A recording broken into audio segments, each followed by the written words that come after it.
La saison 3 de Squid Game commence pile au moment où s'est terminé le final de la saison 2. Ji-hoon, alias le joueur numéro 456, a survécu au soulèvement raté, mais il a perdu son meilleur ami d'enfance, Jung-bae. On le connaissait depuis la toute première saison. Le résumé complet des 2 premières saisons est dispo via le lien dans la description ou directement sur ma chaîne. Dès les premières secondes, on assiste au retour au calme.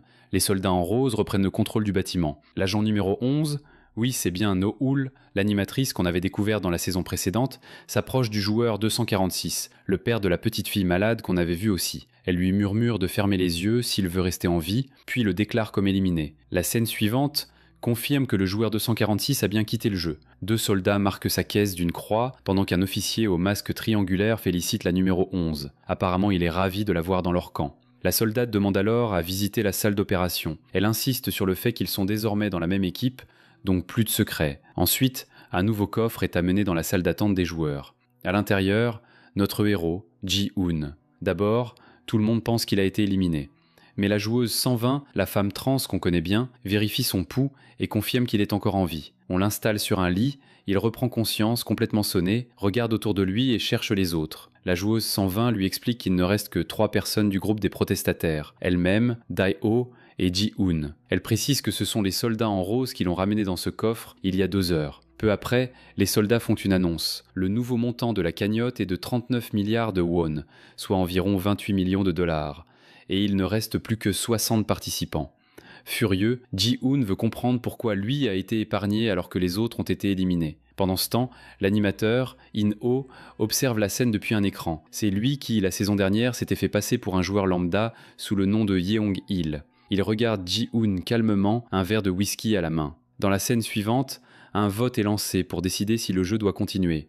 Et cette fois, on commence par le dernier joueur. Ji-hoon ne bouge même pas. Toujours sous le choc, il est paralysé par la perte de ses amis et littéralement menotté à son lit. Son vote n'est donc pas pris en compte puisqu'il ne participe pas. Résultat, la majorité décide de poursuivre le jeu. Et forcément, ça fait grimper la cagnotte. Les soldats quittent la salle principale. Un peu plus tard, le joueur numéro 100, ce vieux monsieur complètement fauché, qui devait environ 10 milliards de wons, se met à rire et balance à Ji-hoon. Est-ce que c'était ça, son plan? Éliminer la moitié des membres de l'équipe des Croix? Les autres joueurs de l'équipe des Ronds se foutent eux aussi de lui, et on les comprend à cause de ce soulèvement raté, qui a coûté la vie à pas mal de joueurs côté Croix. Eux ont eu la voie libre pour faire pencher le vote en leur faveur. C'est à ce moment-là que la fameuse voyante s'approche de Ji-hoon. Et elle n'y va pas de main morte. Elle lui dit qu'il a été stupide et que par sa faute, beaucoup trop de joueurs ont été éliminés. Elle prédit même qu'il va souffrir jusqu'à la fin de ses jours avant de disparaître. Ji-hoon pète les plombs, il lui saute à la gorge, mais d'autres joueurs interviennent à temps pour l'empêcher d'aller plus loin. Puis, le calme revient, et c'est l'heure du petit-déj. Pendant que les autres mangent, le joueur 124, Nam-gyu, l'ami de Thanos qu'on a perdu lors du jeu précédent, avale une pilule qu'il avait planquée dans le collier de Thanos lui-même. Le joueur 333 Myung-gi se dirige vers la joueuse 222, Jun-hee, et lui file sa portion de pommes de terre. Parce que, si vous vous souvenez bien, elle est enceinte et c'est lui le père. Un peu plus loin, le joueur 149 approche Ji-hoon, toujours attaché à son lit, et lui offre ses pommes de terre aussi. La vieille femme présente dans le groupe le regarde et lui dit qu'elle sait très bien. Il a fait tout ça pour sauver les autres. Ensuite, la joueuse 120 s'excuse. Elle aurait dû ramener des munitions. Mais le joueur numéro 7 la dédouane immédiatement. Ce n'est pas elle, dit-il, c'est Dae-ho. Parce que lui, et même sa propre mère l'ont vu, Dae-ho avait bien trouvé les munitions, mais il s'est recroquevillé dans un coin, complètement figé par la peur. Et même si la joueuse 120 avait pu apporter les munitions aux autres, les soldats en rose, déjà sur place dans la grande salle, l'auraient éliminée avant qu'elle ait pu faire quoi que ce soit. Les joueurs s'en vont, Ji-hoon lui reste seul, silencieux, puis lentement il tourne la tête et fixe Dae-ho. Ce dernier est là, en train de manger, tranquillement, sans aucun remords. De l'autre côté, on voit les soldats faire semblant de brûler la boîte marquée d'une croix. Une mise en scène, ni plus ni moins. Puis l'officier en rose emmène le soldat numéro 11 dans la salle d'opération. Et là, elle découvre le joueur 246, allongé sur une civière. L'officier explique aux autres que désormais, la numéro 11 est avec eux, qu'ils doivent lui faire confiance. Pas tous ne sont convaincus. L'un des soldats râle en disant qu'à cause d'elle, ils ont perdu de l'argent. Et là, tout bascule. La numéro 11 enlève son masque. Au moment où il s'apprête à ouvrir le corps du 246, elle s'empare d'un fusil automatique et élimine toute la salle. Seul un survivant reste en vie, un médecin. Il lève les mains, il voulait juste la récompense, rien d'autre. Elle lui lance un ultimatum.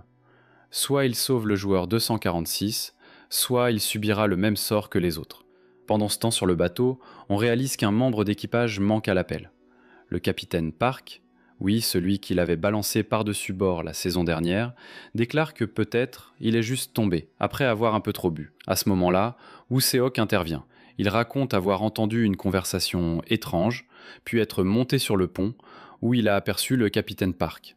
Le détective Juno pense aller fouiller les environs, mais il se ravise vite. L'océan est immense, ça ne servirait à rien. Finalement, l'équipe décide de recruter un nouvel opérateur de drone une fois au port. Apparemment, il y en a plein là-bas. Mais ce qu'ils ne savent pas, c'est que l'ancien opérateur n'était pas si loin. Il était là, et surtout, il est toujours en vie. Plus tard, Woo Se-ok confie à Juno qu'il a vu le capitaine Park la nuit précédente, sur le pont, avec un tournevis à la main. Ça lui paraît louche. Mais Juno n'en fait pas grand cas.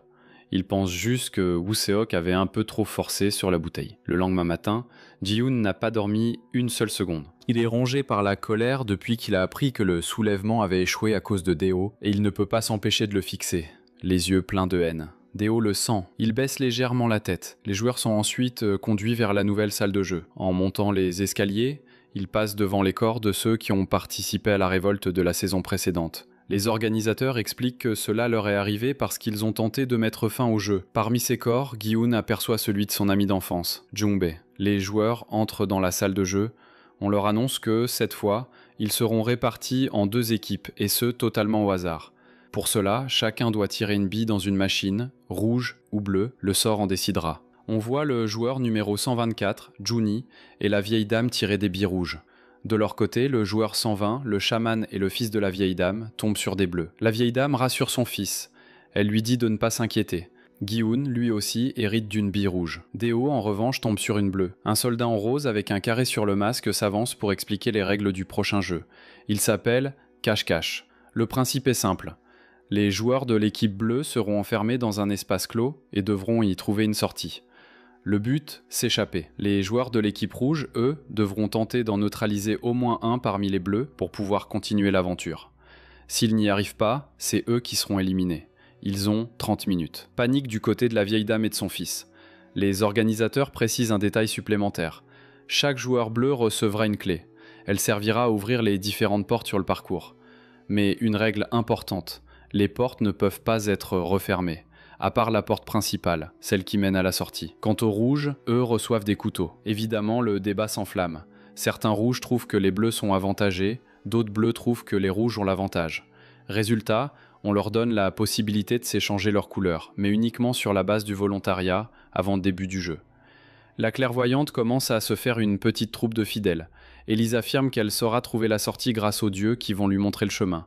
De son côté, le joueur numéro 125, Min-soo, se fait approcher par le joueur 124. Il lui balance que c'était un vrai plaisir de voir Semi être éliminé la saison dernière, et ajoute qu'il sait très bien que Min-soo n'a rien fait pour l'aider, qu'il a eu peur. Le joueur numéro 333, lui, s'adresse à la jeune fille enceinte. Il lui propose d'échanger sa bille avec la sienne, pour la protéger, elle et leur futur bébé, mais elle refuse. Alors il lui dit que quand le jeu commencera, elle devra l'éliminer en premier, que c'est le seul moyen pour elle d'avancer. Pendant ce temps, le fils supplie sa mère d'échanger les couleurs. Il n'a pas confiance. Il pense qu'elle n'a pas la force de mettre quelqu'un en jeu, et lui rappelle qu'elle ne s'est même pas défendue quand son père la frappait. Après ces mots, ils échangent leurs billes. Le joueur numéro 100 propose à Gi-hoon d'échanger leurs billes, mais Gi-hoon le fixe avec une expression glaciale, remplie de rancune. Le joueur 100 finit par s'éloigner.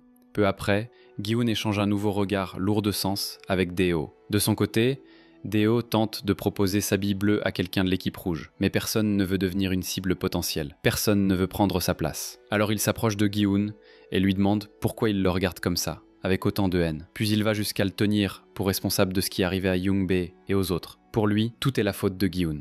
À ce moment-là, un soldat en rose s'approche pour calmer Deo. Le jeu commence. Les organisateurs demandent à l'équipe bleue d'entrer la première en la zone de jeu, pour qu'ils aient un peu de temps d'avance pour se cacher. La vieille dame glisse discrètement à son fils qu'elle a caché un couteau dans ses cheveux. Au même moment, la jeune femme enceinte échange finalement sa bille avec le joueur numéro 333. Elle lui demande de tenir sa promesse et de les protéger. Il lui répond qu'il la retrouvera, quoi qu'il en coûte, et qu'il la sortira d'ici.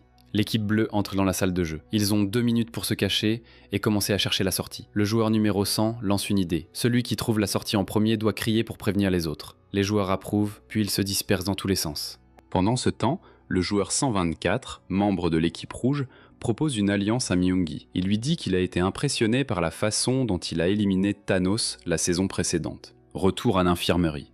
Le docteur annonce que le joueur numéro 246 a besoin d'une transfusion en urgence. Le soldat numéro 11 propose alors de donner son propre sang. La transfusion est réalisée. Mais juste après, le soldat numéro 11 élimine le médecin à son tour. Elle remet ensuite son masque et s'adresse au joueur 246. Elle veut le sauver. Elle décide de le déguiser en soldat numéro 16 pour qu'il puisse s'échapper avec elle. Pendant ce temps, l'équipe de Juno trouve enfin un nouveau pilote de drone. Juno reçoit un appel sur son portable. C'est Woo-sok. Il lui dit qu'il ne rentrera pas avec eux. Il veut creuser un peu plus sur le capitaine Park. Il n'a pas confiance, et ses instincts, selon lui, ne se trompent jamais. Juno explique alors au capitaine que Woo-sok a été retenu par des soucis familiaux. Mais en réalité, Woo-sok est assis dans un vieux camion et parle à un ami.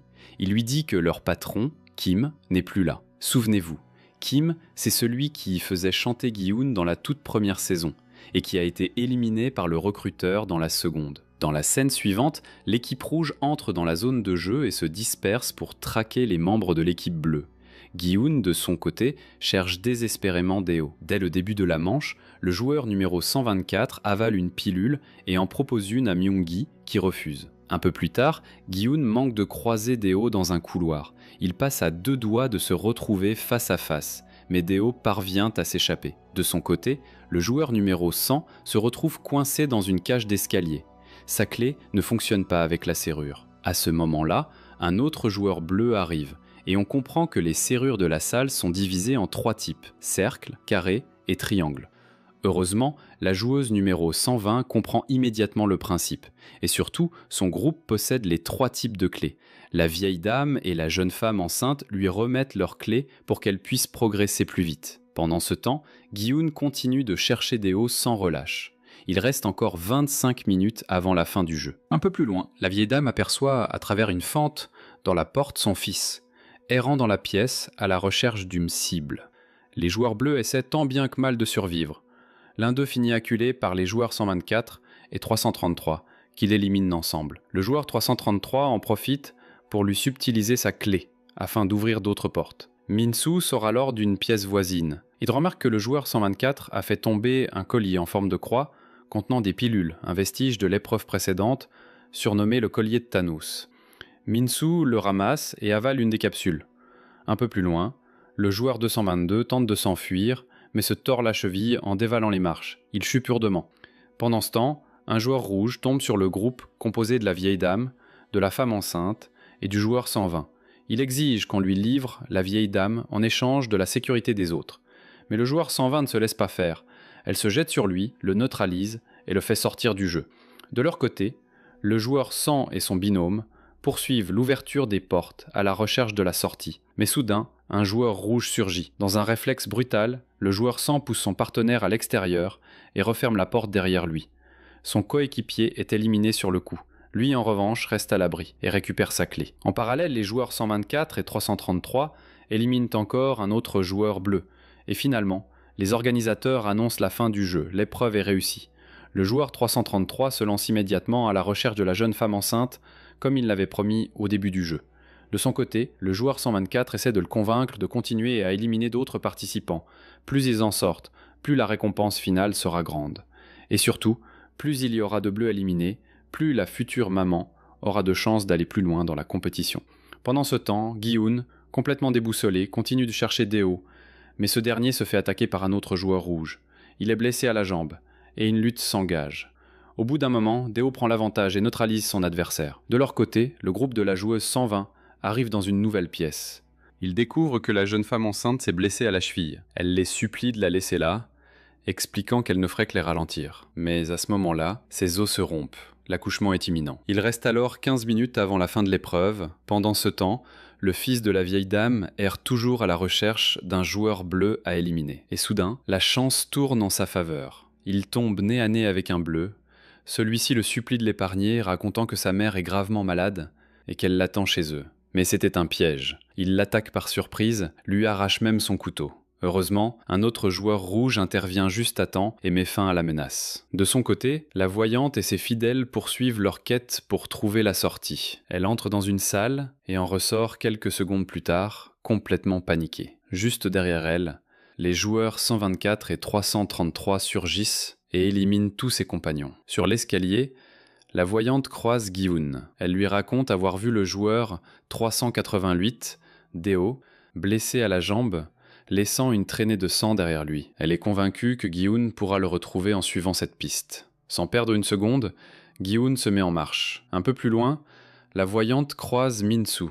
Il a totalement décroché de la réalité. Il lui demande si elle n'a pas vu Semi. Terrorisée, elle s'enfuit dans une pièce voisine, où elle découvre par hasard la véritable sortie. Mais pour l'ouvrir, il faut posséder les 3 types de clés. Elle se remet en route, laissant des flèches dessinées sur les murs pour ne pas se perdre. De son côté, le joueur 100 aperçoit les silhouettes de 124 et 333 qui approchent. Comprenant qu'il n'a aucune chance face à eux, il s'allonge au sol et fait semblant d'avoir été éliminé. Le joueur 124 vient vérifier, le voit immobile et passe son chemin. C'est là que la voyante retrouve le joueur 100, allongé au sol. Elle s'approche discrètement pour lui prendre son collier de clés, mais surprise, il est encore vivant. Elle lui explique qu'elle a trouvé la sortie, mais qu'il lui faut absolument les clés pour l'ouvrir. Il accepte de l'aider. Ensemble, ils ouvrent la fameuse porte menant à l'extérieur. Mais au dernier moment, le joueur 100 se faufile à l'intérieur et retire une des clés, refermant ainsi la porte derrière lui et laissant la voyante enfermée dehors. C'est alors que Min-soo fait irruption dans la pièce. Il est en plein délire total, les pilules ont eu raison de lui. En hallucination complète, il prend la voyante pour le joueur 124. Ne comprenant rien à la situation, elle l'insulte, ce qui s'avère être une grosse erreur. Dans sa confusion, Min-soo l'élimine du jeu, persuadé de s'être débarrassé du mauvais joueur. Pendant ce temps, dans une autre partie de la pièce, la vieille dame aide la jeune femme enceinte à accoucher. La caméra se tourne vers le nouveau-né, et là, moment de gêne absolue, le bébé en image de synthèse est tellement mal fait qu'on se croirait revenu à l'époque de Renesmee dans Twilight. Un clin d'œil involontairement comique qui casse un peu l'émotion de la scène. Mais pas le temps de souffler. Un joueur rouge débarque dans la salle. La joueuse 120 se lève d'un bond et engage le combat. Une vraie bagarre éclate, intense et brutale. Elle parvient finalement à neutraliser son adversaire. Mais à peine a-t-elle repris son souffle qu'un deuxième joueur rouge entre dans la pièce. En voyant le chaos ambiant, il préfère faire demi-tour aussitôt. La joueuse 120 repère alors une porte avec l'inscription « Sortie ». Elle a toutes les clés en main, elle l'ouvre et reste figée. Elle pourrait fuir maintenant, gagner, survivre, mais à la dernière seconde, elle fait volte-face, impossible pour elle de partir sans ses amis. Elle retourne en arrière et trouve la vieille dame et la jeune maman. Elle leur dit qu'elle a trouvé la sortie, mais pile à ce moment-là, elle reçoit un coup en traître en plein dos. Elle est éliminée sur le champ, et celui qui l'a sortie du jeu, c'est Myung-gi. Il jette un œil rapide à la pièce, il voit la femme enceinte et son propre bébé. Mais comme le joueur 124 rôde encore à proximité, il n'a pas le choix. Il fait semblant que la salle est vide. La vieille dame s'approche du corps de la joueuse 120. En larmes, elle ramasse ses clés et dit à la jeune femme enceinte qu'elle doit foncer vers la sortie tant que l'endroit est encore calme. Car un nouveau-né, ça ne passe pas inaperçu. Elles atteignent enfin la fameuse porte. Mais la vieille dame hésite à manipuler les serrures, et c'est pile à ce moment-là que son fils fait irruption dans la pièce, prêt à éliminer la future maman. La vieille supplie son fils de l'épargner, lui proposant de prendre sa place, mais il fonce quand même sur Juni. Juste avant qu'il ne passe à l'action, la vieille dame prend une décision terrible. Elle frappe son propre fils dans le dos et le sort du jeu. Il s'excuse dans un souffle. Puis, le temps imparti pour l'épreuve arrive à son terme. Les soldats en rose apparaissent. La vieille dame les supplie de l'éliminer, à la place de son fils, mais il reste impassible, et un coup de feu retentit. En parallèle, Gi-hun parvient enfin à retrouver Deo, caché derrière une porte. Deo lui explique qu'il voulait aider tout le monde, qu'il n'avait pas l'intention de trahir, mais Gi-hun l'accuse d'avoir saboté la révolte. Et soudain, Deo sort un couteau, celui qu'il avait récupéré plus tôt, sur un autre joueur rouge. Le ton monte, et le conflit éclate entre les deux. Deo hurle que ce n'est pas lui le problème, que le vrai coupable, c'est Gi-hun lui-même, puisque c'est lui qui a survécu alors que tous les autres sont tombés. Le duel est violent. Mais Gi-hun prend le dessus, il élimine Deo. Et là, tout change. Gi-hun reste figé, vidé, submergé par les émotions. Et si Deo avait raison? Et si finalement, La vraie faute les revenait à lui. Hanté par cette idée, Gi-hun prend une décision folle. Il s'apprête à s'auto-éliminer, mais à la dernière seconde, un garde intervient. Il tire sur le couteau pour l'en empêcher, puis l'assomme d'un coup sec. Dans la scène suivante, les gardes éliminent les joueurs rouges qui n'ont pas réussi à éliminer un seul adversaire. Et là, twist, on découvre que ces soldats étaient en réalité des invités VIP déguisés en gardes. Une idée du maître du jeu pour leur offrir une expérience ultra immersive. Et ça marche. Ils sont ravis, ils applaudissent, ils remercient, ils se sentent comme s'ils avaient participé à une véritable chasse à l'homme. De son côté, Myung-gi attend dans une pièce, visiblement impatient de voir arriver la jeune femme enceinte. Pendant ce temps, le joueur 124 vit un véritable effondrement. Il a perdu son collier de pierre du pouvoir, façon Thanos, et il entre en crise de manque. Il tremble, il supplie les gardes de le laisser sortir, promet qu'il va juste faire un aller-retour, évidemment il refuse. Et là, surprise, la vieille dame débarque dans la pièce avec la jeune maman et le bébé dans les bras. Le nourrisson se met à pleurer et toute l'attention se tourne vers eux. De son côté, Gi-hun est toujours menotté à un lit silencieux, l'esprit ailleurs. Un garde portant un carré sur son masque entre dans la pièce et annonce les chiffres. Le jackpot atteint désormais 43 milliards de wons, soit environ 31 millions de dollars américains. Et il ne reste plus que 25 joueurs. S'il décide d'arrêter le jeu ici, chacun repartira avec 1,7 milliard de wons, soit près d'1 million de dollars par tête. Un vote est lancé. Les VIP sont convaincus que les joueurs vont arrêter là, maintenant qu'un bébé est né au beau milieu du jeu. Mais le maître du jeu n'est pas du même avis. Selon lui, l'appât du gain est plus fort que tout. Il est persuadé qu'ils iront jusqu'au bout. Cette fois, le joueur 124 est prêt à partir. Mais Min-soo, lui, veut en découdre. Il veut l'éliminer pour venger Semi. La vieille dame, elle, tente de raisonner tout le monde. Elle supplie les joueurs de mettre fin à ce cauchemar. Elle leur rappelle que Juni vient d'accoucher, qu'un bébé a besoin de soins, de lait, d'un médecin, de couches. Elle parle au nom de toutes les mères et demande qu'on arrête avant qu'il ne soit trop tard. Mais c'est trop tard. Un à un, les joueurs votent pour continuer. Le jeu reprend. Les VIP, eux, discutent de ce qu'ils viennent de voir. Certains trouvent le discours de la vieille dame bouleversant. Mais un autre VIP ironise en disant qu'elle perd un peu la tête. Après tout, elle a elle-même éliminé son fils il y a quelques heures à peine, pour sauver une femme qu'elle connaît depuis 2 jours. Alors que son fils, lui, elle le connaissait depuis plus de 20 ans. Plus tard, Juni présente ses excuses à la vieille dame pour ce qui s'est passé. Mais celle-ci la rassure, ce n'est pas le moment de s'attarder sur le passé. Ce qui compte, c'est que la maman et le bébé soient en sécurité. Pendant ce temps, un des gardes informe ses supérieurs qu'après avoir inspecté la salle d'opération, ils pensent que le docteur aurait éliminé les soldats présents, car leurs corps ont disparu. Tous les indices semblent aller dans ce sens. Le joueur 246 est encore allongé sur la civière, ou du moins, c'est ce que tout le monde croit. En réalité, c'est le docteur qui est sur la civière, et le vrai joueur 246 a enfilé l'uniforme du soldat numéro 16. Un soldat masqué en noir ordonne qu'on amène le soldat 16 dans son bureau et qu'on retrouve la numéro 11. Mais elle est déjà là, juste derrière lui, arme au poing. Elle lui intime de les envoyer, elle et 16, patrouiller le périmètre dès le lendemain et d'organiser une sortie en bateau. Sinon, elle alertera les invités VIP, et ce ne serait vraiment pas bon pour les affaires. De leur côté, en pleine mer, l'équipe de Juno continue de scruter l'océan à l'aide d'un drone pour retrouver l'île. C'est à ce moment que Woo-seok appelle. Il explique à Juno qu'après enquête, personne ne connaît Park, ni dans les docks, ni dans sa ville natale. Juno trouve cela étrange, mais pas encore suffisant pour l'accuser, même s'il commence à regarder Park d'un tout autre œil. Un peu plus tard, Park conseille à Juno de quitter la zone, car la marée devient dangereuse. Mais le drone repère enfin un morceau de côte. Juno insiste pour s'approcher. Une fois sur place, il reconnaît l'endroit immédiatement. C'est ici, précisément ici, que son frère l'avait poussé du haut de la falaise. Il le confirme à l'équipe, c'est bien le même lieu, et demain, ils reviendront ici, pour de bon. Le soir venu, la vieille dame confie à Gi-hun que seuls les gens bien se sentent coupables quand tout s'écroule. Son fils Yong-sik était comme lui, sensible mais en proie à ses démons. Il buvait souvent. Un jour, il est rentré complètement perdu, et elle a craqué, elle lui a crié dessus, lui reprochant de l'avoir mis au monde. Ce jour-là, il a failli mettre fin à ses jours. Elle l'a emmené à l'hôpital, et a promis de tout faire pour qu'il survive. Et pourtant, ironie du sort, c'est elle qui l'a sorti du jeu de ses propres mains.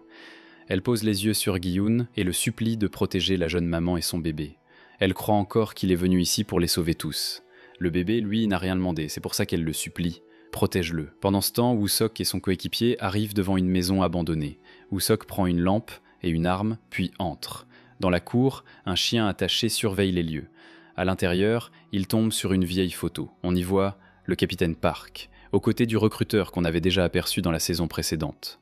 Tout s'éclaire d'un coup. Park fait tout pour qu'il ne trouve jamais l'île. Mais soudain, le chien se libère et se jette sur lui. Un coup de feu éclate. Avant de quitter les lieux, Woo Se-ok découvre sous la niche une pile de billets et un uniforme de garde. C'est louche, très louche. Et là, la police débarque. Il l'arrête sur le champ. À l'aube, les gardes réveillent les joueurs. L'officier en uniforme glisse discrètement à la numéro 11 la clé d'un bateau. Le plan semble dérouler comme prévu. Mais plus tard, il apprend que le véritable joueur numéro 246 a disparu et que son corps a été remplacé par celui du médecin. Pourtant, la 11 et le 246 sont déjà partis en patrouille. L'ordre tombe immédiatement, les retrouver à tout prix. De l'autre côté, les joueurs se lèvent. Les gardes apportent un cercueil. C'est celui de la vieille dame qui s'est éliminée elle-même pendant la nuit. Les organisateurs les pressent d'aller dans la salle de jeu. La jeune maman prend son bébé, mais elle a du mal à marcher. Ji-hoon s'avance et lui propose de porter le petit. Elle accepte. Jun-hee confie à Ji-hoon qu'elle pensait pouvoir reconstruire une famille, mais maintenant, elle se sent responsable. À cause d'elle, la vieille et son fils ont été éliminés. Ji-hoon tente de la rassurer. Il lui dit que ce n'est pas sa faute. Puis il avoue qu'il a une fille, mais qu'il n'a jamais su être le père qu'elle méritait. Pourtant, la voir grandir a été la chose la plus précieuse de sa vie. Alors, il lui promet de protéger ce bébé, quoi qu'il en coûte. La scène s'ouvre sur les VIP. Installés confortablement, ils regardent tout ce qui se passe sur un grand écran. L'un d'eux se plaint d'avoir misé par erreur sur la joueuse numéro 222, celle qui s'est tordu la cheville. Évidemment, les autres se moquent de lui. Puis, l'un des invités lance une idée. Et si on impliquait le bébé dans la partie? Peut-être que ça motiverait la joueuse à traverser le pont malgré sa blessure. Peu après, les joueurs arrivent dans la salle de jeu. Les règles sont simples mais brutales. Ils ont 20 minutes pour traverser un gigantesque pont suspendu à l'aide d'une corde. Tous ceux qui n'y parviendront pas à temps seront éliminés. Ji-hoon propose à la jeune mère de traverser avec elle et de laisser le bébé derrière.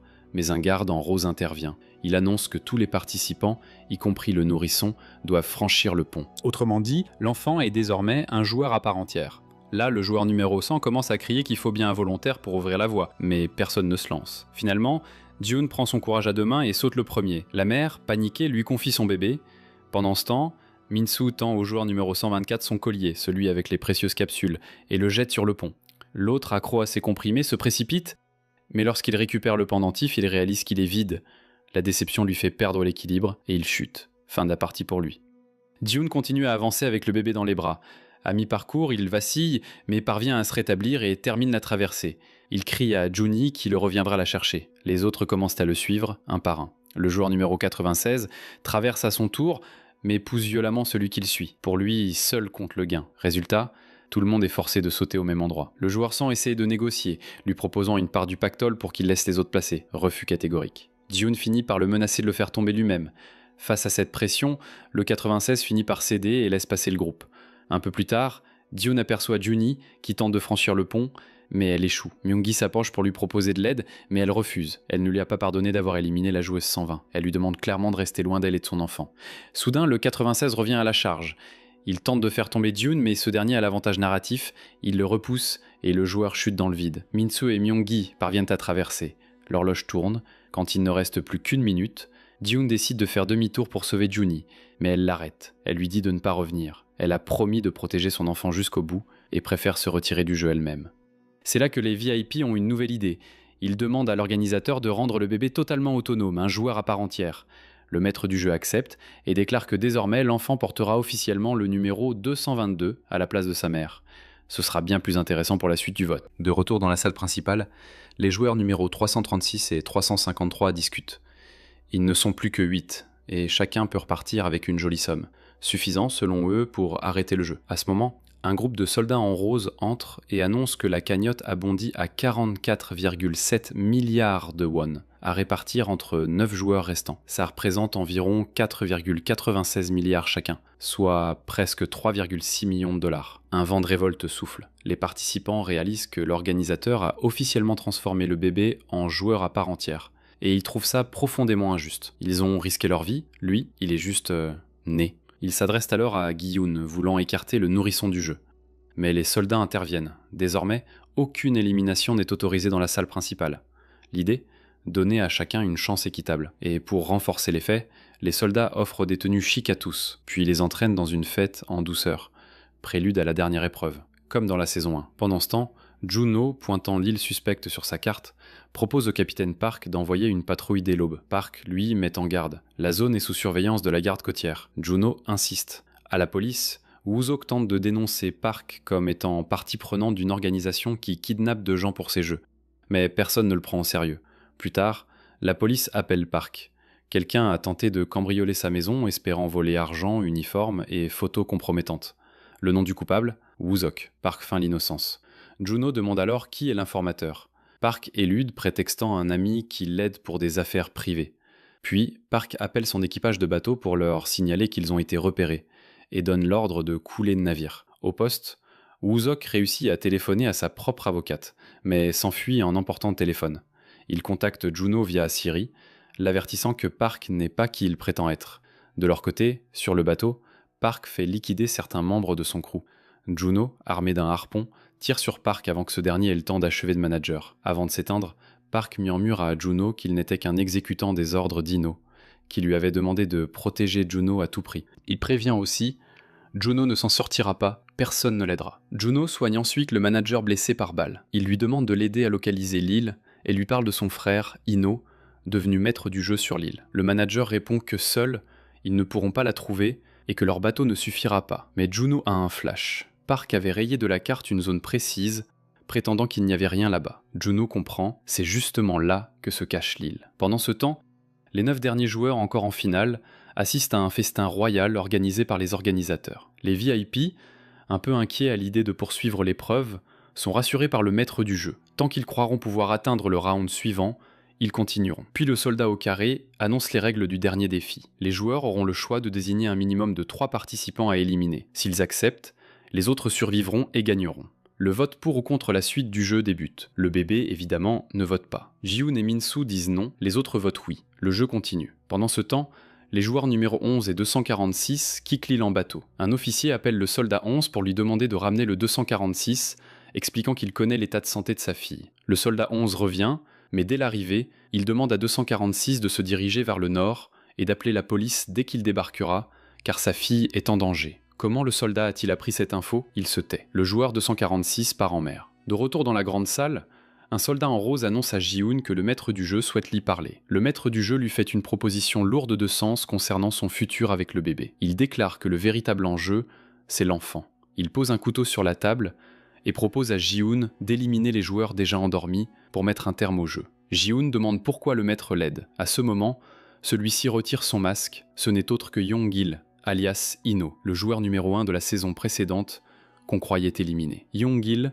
Ino, s'excuse pour ce qui est arrivé à Jung-bae. Il explique que Ji-Hoon peut achever les joueurs, mais que même s'il le fait, ça ne changera rien. Quelqu'un d'autre prendra sa place. Il précise que le prochain jeu ne peut pas se jouer à deux. Pour qu'il reste, l'enfant et Gi-Hoon doivent rester seuls.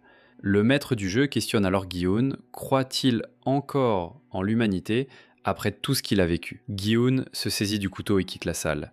Il revient dans la grande salle où le bébé dort paisiblement, puis s'approche des joueurs endormis, prêts à trancher leur passe. Le maître du jeu, verre de whisky en main, l'observe. On découvre alors en flashback que c'est In-Oh, lorsqu'il était encore joueur, qui avait reçu la même proposition du précédent maître du jeu. Il-Nam, le vieil homme de la saison 1. Il-Nam lui avait offert la chance de survivre à condition qu'il élimine les autres, ce qu'il avait fait.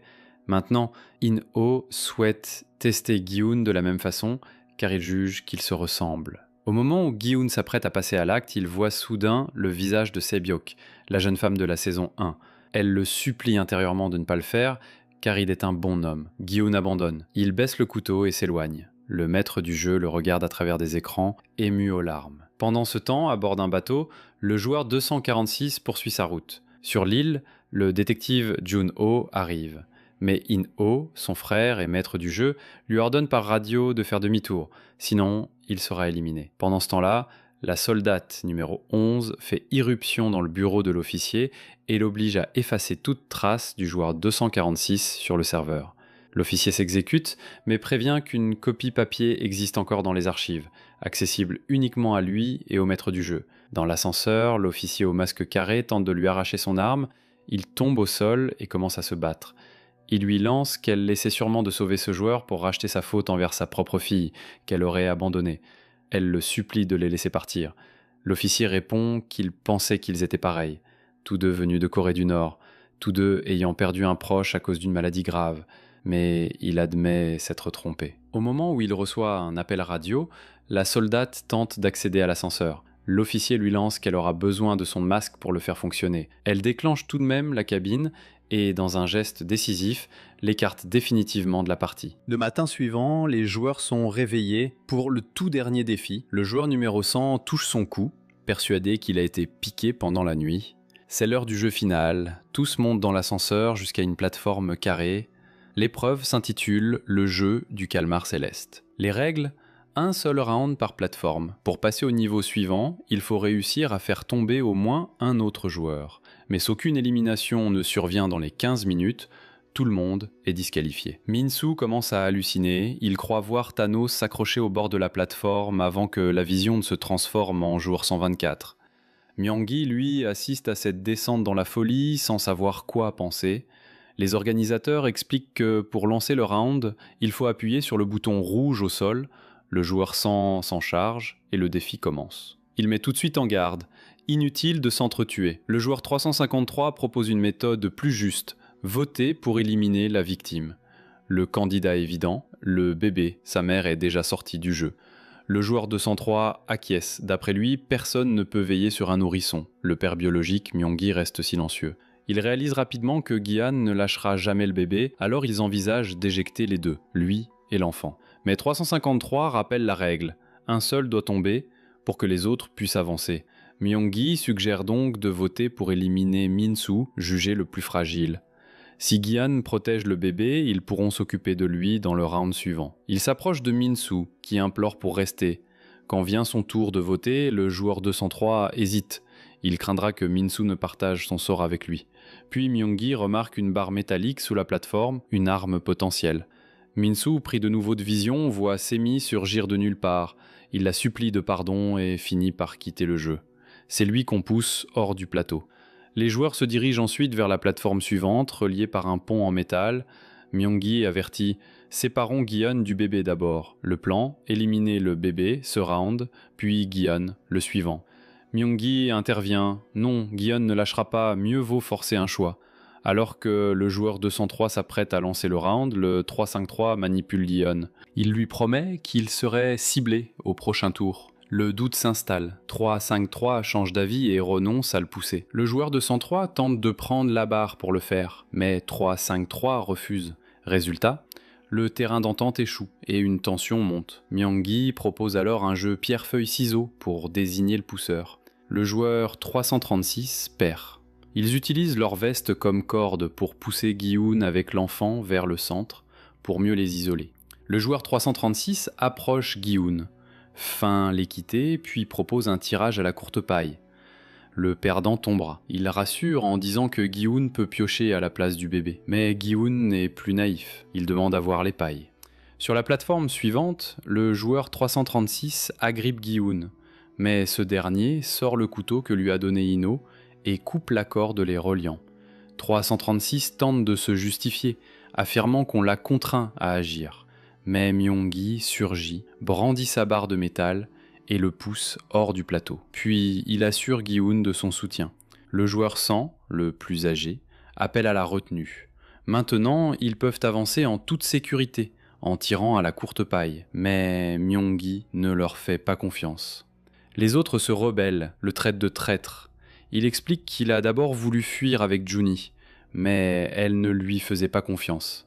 Désormais, il refuse de laisser son enfant seul. Finalement, il décide d'éjecter le joueur 39, plutôt que Gi-hun ou Myonggi, estimant que c'est plus sûr. Gi-hun intervient et exige un tirage équitable. Le bébé, désigné joueur 222, n'y participe pas.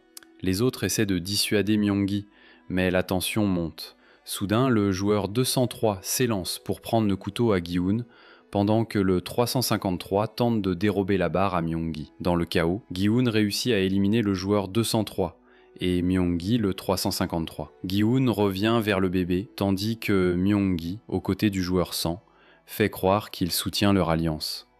Il propose d'éliminer le 39 au prochain round, partageant même 1 milliard de won de sa part.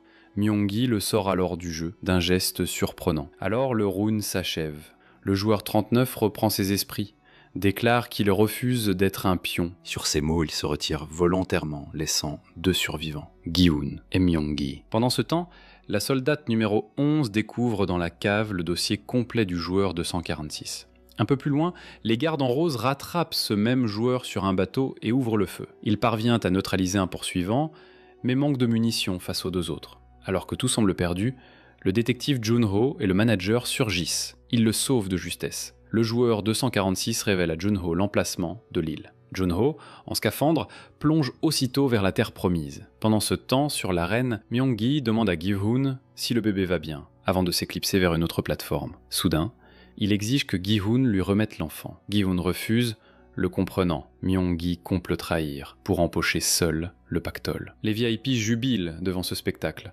Myung-gi traite Gi-hun d'hypocrite, l'accuse d'être un manipulateur. Gi-hun rétorque qu'il a promis à Jun-hee, la mère, de protéger son bébé, quoi qu'il en coûte. Foudrage, Myung-gi insinue qu'ils avaient une relation personnelle. Gi-hun, pensif, pose délicatement le bébé au sol et recule. Myung-gi s'empare de l'enfant, et au moment où le pont commence à disparaître, Gi-hun bondit pour le rejoindre. Le combat final éclate. Pendant l'affrontement, la barre en métal de Myung-gi glisse et tombe. Il s'en saisit, plonge l'enfant au sol et menace de le jeter dans le vide si Gi-hun n'obéit pas. Gi-hun recule. Myung-gi brandit un couteau, prêt à porter le coup fatal. Mais les deux perdent l'équilibre. Gi-hun parvient à agripper le rebord de la plateforme, tandis que la veste de Myung-gi se déchire. Il chute et est éliminé. Au premier abord, tout indique que Gi-hun a gagné. Mais non, personne n'a appuyé sur le bouton central qui valide officiellement le round. Gi-hun s'en rapproche, appuie, déclenchant le round final. Ils ne sont plus que 2. Lui, le joueur 456,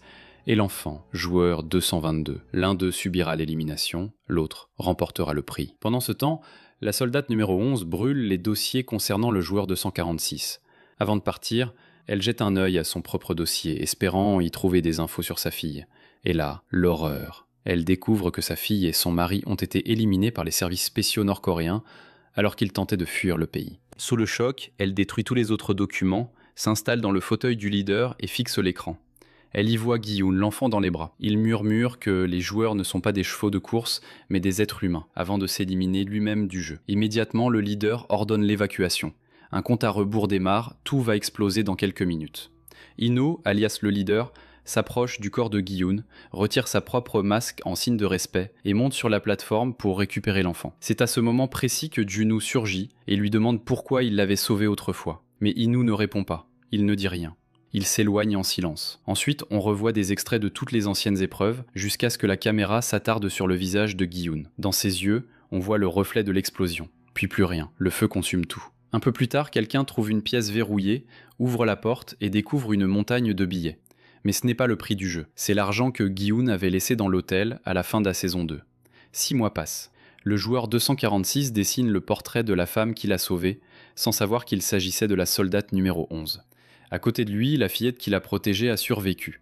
No lui offre une sucette.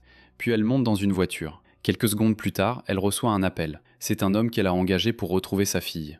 Il lui annonce que sa fille pourrait être en vie, et peut-être même en Chine. De son côté, Woo-seok est enfin libéré de prison.